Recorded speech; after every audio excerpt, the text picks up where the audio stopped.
we contain the word indigenous. Maybe we think people who are wearing traditional clothes, or living in powerful mountains, or even practicing ancient rituals, but the truth is, indigenous word means something deeper, as if they are behind forgotten, ignored, and even sometimes disrespected.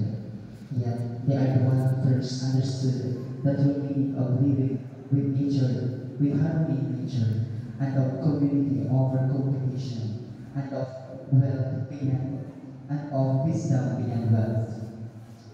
Their knowledge is not written in a book, but carved in mountains, sung in chants, and in everyday with purpose and respect. So, teaching our next generation or the youth that progress does not mean forgetting about tradition. In a world obsessed with technology, the wisdom of indigenous people remind us that no machine can replace the balance between humanity and nature. We need to honor them. We need to stand with them, fight for them, and recognize them.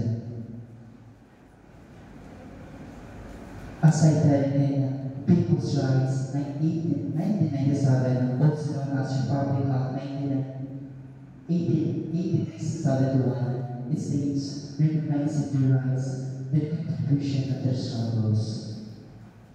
We the youth should be the one who will protect their land, listen to the voice, and give them the respect that they always deserve. Let's break the stigma of differences. Let's share the language that the indigenous people have contributed to our nations. Let us be our mind that our indigenous people is the backbone of our history. Thank you.